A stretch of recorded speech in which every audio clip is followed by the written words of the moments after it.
श्रीशैले दयापात्रं दीभत्यादिगुणार्णवं यतीन्द्रप्रवणं वन्दे रम्यजामातरं मुनिं लक्ष्मीनाथसमारम्भां नादयामुनमद्भयाम् अस्मदाचार्यपर्यन्तां वन्दे गुरुपरम्परां भक्तामृतं विश्वजानूनमोदनं सर्वार्थं श्रीषडगोवाग्मयं सकश्चसाघोपनिषत्समागमं नमाम्यகம் திராவிடவேதசாகரம்.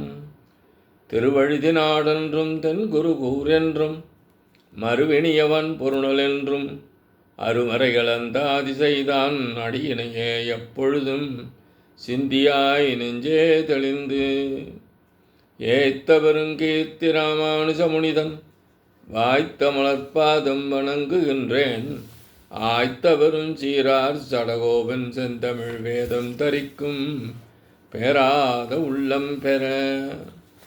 எம்பெருமான் திருவுருளாலே ஆச்சாரியன் அனுகிரகத்தாலே கடந்த பல தினங்களாக நம்மாழ்வார் அருளிச் செய்த திருவாய்மொழியினை நாம் அனுபவித்து வருகிறோம். இன்று நாம் காண இருப்பது முதலாம் பத்து, 4ஆம் பதிகம், 11ஆம் பாசுரம். அளவியன்ற ஏழுலகத் தவிர் பெருமான் கண்ணனை வலவயல் சூழ்வன் குருகூர் சடகோபன் வாய்த்துரைத்த அளவியன்ற அந்தாதி 1010 பல உரையால் பெறலாகும் வானோங்கு பெருவலமே.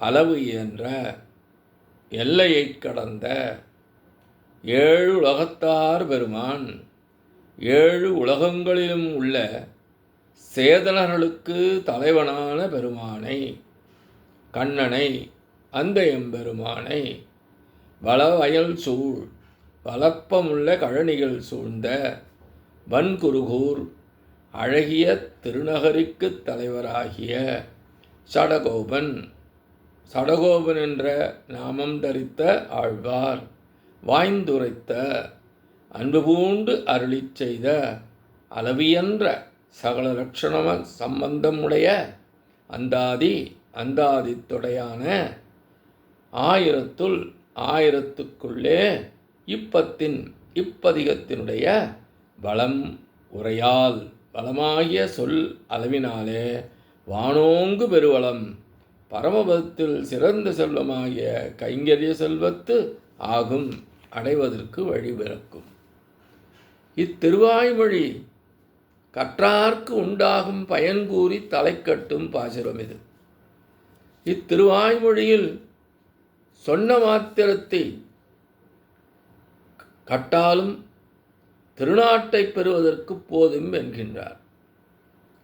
எல்லையை கடந்திருக்கின்ற 7 வகைப்பட்ட உலகங்களில் உள்ள சேதனர்களுக்கு உரிய சுவாமியாய் அடியவர்க்கு எளியவரான கண்ணபிரான் குறித்து அழகிய கழனிகள் நிறைந்த திருநகரிக்கு தலைவரான சடகோபன் என்னும் நம்மாழ்வார் அன்பு பூண்டு அருளிச் செய்த இவ்வந்தாதி 1000த்துள்ளும் 10 பாசுரங்களில் உள்ள இனிய சொற்களை சொன்ன மாத்திரத்திலும் திருநாட்டில், அதாவது பரமபதத்தில் எம்பெருமானுக்கு கைங்கரியம் செய்யும் பாக்கியத்தை நாம் பெறலாம் என்று கூறுகின்றார்.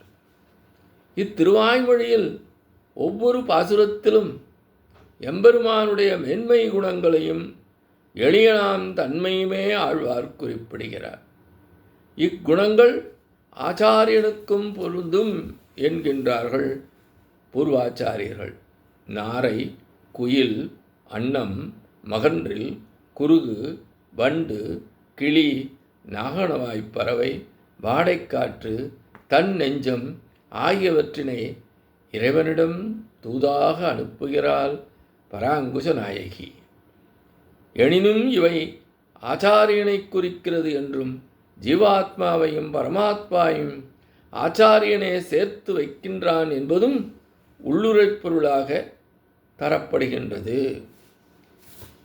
முதல் பாசுரத்தில் ஒரு நாரையை தூதுவிட்டாள். 2ஆம் பாசுரத்தில் அவனிடம் சென்றால் உரைக்க வேண்டிய சொற்களை சில குயில்களிடம் கூறினாள். 3ஆம் பாசுரத்தில் தான் செய்த பாவங்கள் விலகாது என்று அவனிடம் உரைக்குமாறு சில அன்னங்களிடம் வேண்டிக் கொண்டாள். 4ஆம் பாசுரத்தில் சில மகன்றில் பறவைகளை பார்த்து என்னுடைய நிலைமையை அங்கு உரைப்பீர்களா மாட்டீர்களா என்று வினவினாள். 5ஆம் பாசுரத்தில் சில குருகளிடம் தன்னுடைய நாராயணத்துவம் என்ற தன்மை வீணாகப் போய்விடாமல் பார்த்து கொள்ளும்படி அவனிடம் உரையுங்கள் என்றாள். 6ஆம் பாசுரத்தில் ஒரு வண்டிடம் நாரணன் என்ற பெயருக்கு உள்ள வெண்மைக்கு ஒரு தோஷமும் ஏற்படாமலும் எங்கள் உயிர் தங்கும்படியும் நாங்கள் வசிக்கின்ற இந்த வீதி வழியே எழுந்திருளும்படி கூறுங்கள் என்றாள். 7ஆம் பாசுரத்தில் ஒரு கிளியிடம் என்னுடைய தோஷங்களை மட்டும் பார்த்தபடி உள்ளானே, யாருடைய தோஷத்தையும் பார்க்காமல் பொறுத்து கொள்கின்ற தன் குணத்தை சற்றே பார்க்கச் சொல்வாயாக என்று வேண்டினாள். 8ஆம் பாசுரத்தில் தான் வாடியபோது தன் முன்னங்கையில் அமர்ந்திருந்த ஒரு பறவையும் கூட அதனிடம் நான் அவனது பெரிவாற்றாமையின் காரணமாக முடியும் நிலையில் உள்ளேன், ஆகவே உன்னை காப்பவராக வேறு யாராவது தேடிக்கொள் என்றாள். 9ஆம் பாசுரத்தில் வாடைக்காற்றிடம் கூறுகிறாளாம், என்னுடைய நிலைமை அவனிடம் கூறி அவன் மறுமொழி பெற்று வர வேண்டினாள். அவன் உன்னிடம் அவனது உதவியும் வேண்டாம் அவளும் வேண்டாம் என்று கூறினால் மீண்டும் என்னிடம் வந்து என்னை முடிப்பாயாக என்கின்றாள். 10ஆம் பாசுரத்தில் தனது நெஞ்சிடம் நாம் அவனை அடைவதான செயலானது உறுதியுடன் நடைபெறும் காலம் வரை நீ அவனை விடாமல் பற்றிக்கொள் என்கின்றாள்.